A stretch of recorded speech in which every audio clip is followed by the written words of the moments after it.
নমস্কার বন্ধুরা, সোমা কিচেনে সবাইকে স্বাগত। আজকে আমি আপনাদের কাছে নিয়ে চলে এসেছি একটা দুর্দান্ত স্বাদের কলার মোচার রেসিপি। যে কোনোভাবে বানালেও এটা খেতে কিন্তু অসাধারণ লাগে। আমার এই রেসিপিটা প্রথম থেকে শেষ পর্যন্ত দেখার অনুরোধ রইল। আর যদি এখনও পর্যন্ত আমার চ্যানেলটা সাবস্ক্রাইব করা না হয়ে থাকে, আমার চ্যানেলটাকে সাবস্ক্রাইব করে পাশে থাকার অনুরোধ রইল। এখানে দেখুন, আমি কলার মোচা নিয়েছি। এখানে আমি কিছুটা ছাড়িয়ে রেখেছি, যেহেতু এটা ছাড়ানো একটা সময় সাপেক্ষ ব্যাপার, সেই জন্য আমি আগে থেকে কিছুটা ছাড়িয়ে নিয়েছি। আর আপনাদের দেখানোর জন্য কিছুটা পরিমাণ আমি রেখেছি। এই মোচার না, এই যে শক্ত অংশটা, এটা বের করে দিতে হয়। আর একটা পাতার মতন এখানে থাকে, সেটাকেও বের করে দিতে হয়। না হলে এটা রান্নার সময় মুখে লাগে, খেতে ভালো লাগবে না। এরকম করে সব কিছু ছাড়িয়ে রেখেছি আর জলের মধ্যে ভিজিয়ে রেখেছি, যাতে কালো না হয়ে যায়। আমি সবগুলো মোচা এরকম করেই ছাড়িয়ে নেব।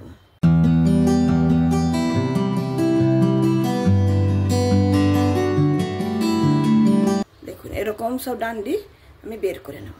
মোচার যে ভেতরে নরম অংশটা, সেটাকে আমি একটা ছুরির সাহায্যে এরকম করে কুচিয়ে নেব। এরকম করে কুচিয়ে নিলে কি হবে, এটা তো খুবই নরম ভেতরের অংশটা, এটাকে আর সেরকম ডান্ডি বার করানোর দরকার নেই। খালি এরকম করে কুচিয়ে নিয়ে খুবই সহজে এটা কাটা হয়ে যাবে।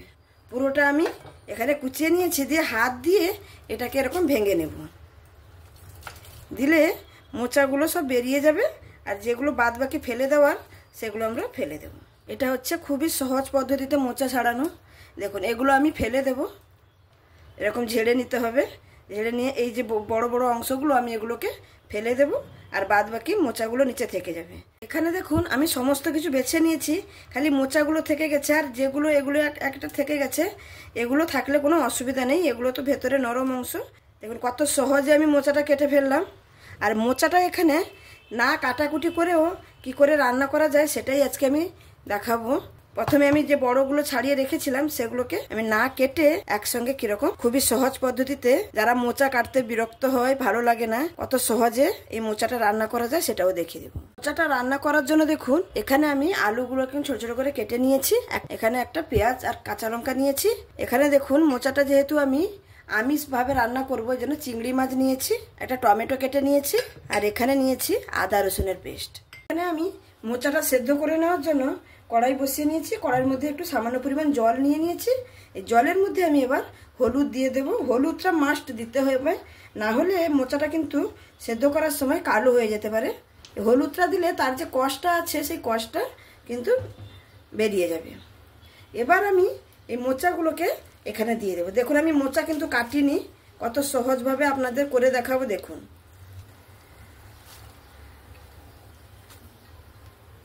দিয়ে দিলাম। মোচাটা আমি জলের মধ্যে দিয়ে দিয়েছি। একটা খুন্তির সাহায্যে ভালো করে জলটার সঙ্গে মিক্স করে নেব, যেন মোচার পুরো গায়ে যেন হলুদ আর লবণের জলটা যেন লেগে যায়। এরকম উল্টে পাল্টে নিয়েছি, দিয়ে আমি এটাকে সেদ্ধ করে নেব।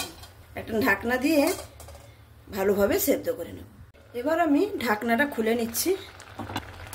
মোচাগুলো আমার সুন্দরভাবে সেদ্ধ হয়ে গেছে। দেখুন, এখানেই আমি এরকম খুন্তি দিয়ে একটু হালকা করে এরকম দাবিয়ে নেব, কেটে যাবে। দেখুন, আমি সেদ্ধ করে সুন্দর করে করে নিয়েছি। দেখুন, একদম যেরকম আমরা বটিতে কেটে রান্না করি, সেরকমই হয়ে গেছে।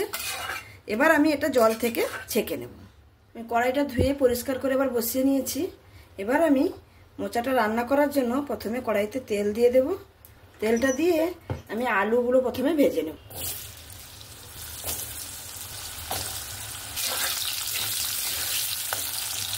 এবার দিয়ে দেবো সামান্য পরিমাণে একটু লবণ আর একটু হলুদ। এখানে দেখুন, আমার আলুটাও ভাজা হয়ে গেছে। এবার আলুটাও আমি তুলে নিচ্ছি। আলুটা তো ভাজা হয়ে গেল। ওই তেলের মধ্যেই আমি যে চিংড়ি মাছটা রেখেছিলাম, সেটাও ভেজে নেব। আর চিংড়ি মাছটাকে আমি প্রথম থেকে হলুদ আর লবণ মাখিয়ে রেখেছিলাম। এটা কিন্তু একদমই ছোট চিংড়ি না, মিডিয়াম সাইজের চিংড়ি মাছগুলো। এই পর্যন্ত যদি আপনাদের এই রেসিপিটা ভালো লেগে থাকে, তাহলে অবশ্যই লাইক, শেয়ার, কমেন্ট এবং সাবস্ক্রাইব করে আমার পাশে থাকবেন। চিংড়ি মাছটা কিন্তু আমি এখানে বেশি ভাজবো না, হালকা ভেজে তুলে নেব। এখানে আমার চিংড়ি মাছগুলো ভাজা হয়ে গেল, আমি চিংড়ি মাছগুলো তুলে নিচ্ছি। কলার মোচাটা রান্না করে নেওয়ার জন্য আমি এখানে ওই কড়াইতে আমি একটু পরিমাণ মতো তেল দিয়ে দেব। এবার তেলটা গরম হয়ে গেলেই এখানে আমি একটা তেজপাতাকে এরকম ছিঁড়ে দিয়ে দেব। গোটা গরম মশলা, এখানে এলাচ, লবঙ্গ আর একটু জয়িত্রী দিয়েছি, সামান্য একটু জিরে। প্রথমে ফোড়নটাকে একটু ভেজে নেব। আমার এখানে ফোড়নগুলো ভাজা হয়ে গেছে আর তেলটা এখানে ফেনা হয়ে গেছে। এই কারণে আমি যে আগে চিংড়ি মাছটা ভেজেছিলাম সেই তেলেই আমি রান্নাটা করছি, সেই জন্য এরকম ফেনা হয়ে গেছে। আমার ফোড়নটা সুন্দরভাবে ভাজা হয়ে গেছে। এবার আমি পেঁয়াজ কুচি আর কাঁচা লঙ্কা দিয়ে দেব।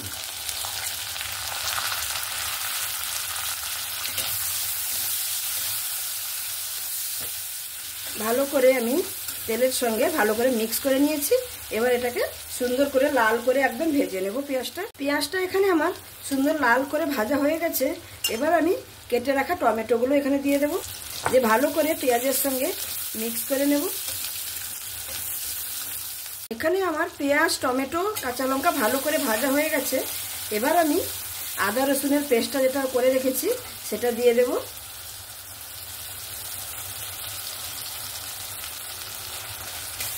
যে ভালো করে মশলার সঙ্গে কষিয়ে নেব যতক্ষণ না আদা রসুনের কাঁচা গন্ধটা চলে যাচ্ছে।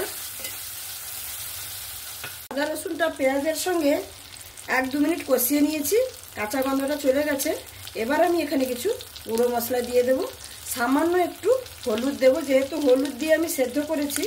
ঝাল লঙ্কার গুঁড়ো সেটাও খুব সামান্য পরিমাণে, কাশ্মীরি লঙ্কার গুঁড়ো ভালো কালারের জন্য, সামান্য লবণ।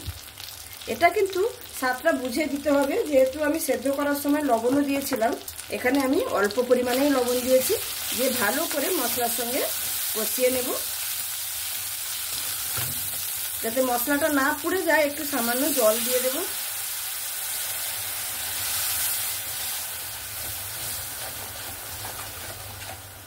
এখানে আমার মশলাটা সম্পূর্ণভাবে রেডি হয়ে গেছে, দেখুন তেল ছেড়ে দিয়েছে।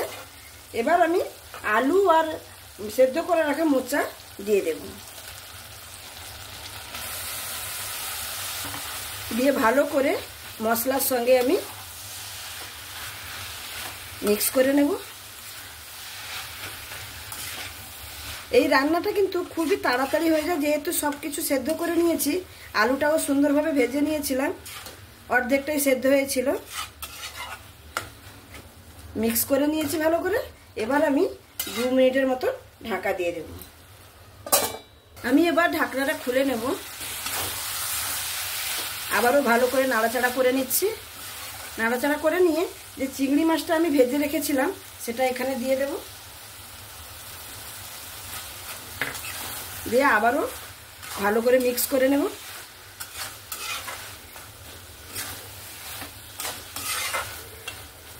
ভালো করে মিক্স করে নিয়েছি। এবার এখানে আমি পরিমাণ মতন একটু জল দিয়ে দেব, খালি সামান্য একটু জল দেব, যেহেতু সব কিছু সেদ্ধ করাই আছে, খালি আলুটা সেদ্ধ হওয়ার মতনই। আর এখানে অবশ্যই লবণটা চেক করে নেবেন। আমার তো একদমই ঠিক আছে। আমি এবার একটা ঢাকা দিয়ে দেব। এবার আমি ঢাকনাটা খুলে নিচ্ছি। দেখুন একদম সুন্দরভাবে সেদ্ধ হয়ে গেছে, আলুগুলোও সেদ্ধ হয়ে গেছে। এরকম একটু করে ঘাঁটিয়ে নেব খুন্তির সাহায্যে। দেখুন আমি এখানে সুন্দরভাবে ঘাঁটিয়ে নিয়েছি, আর কত সুন্দর হয়েছে দেখুন।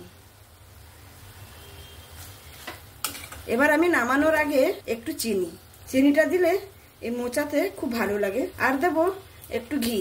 ফোড়নেও দিয়েছিলাম গরম মশলা, আর এখানে একটু সামান্য একটু গরম মশলা দিয়ে আবারও নাড়াচাড়া করে নেব। আমার রান্নাটা একদম কমপ্লিট। আমি এবার পরিবেশন করে দেখাচ্ছি।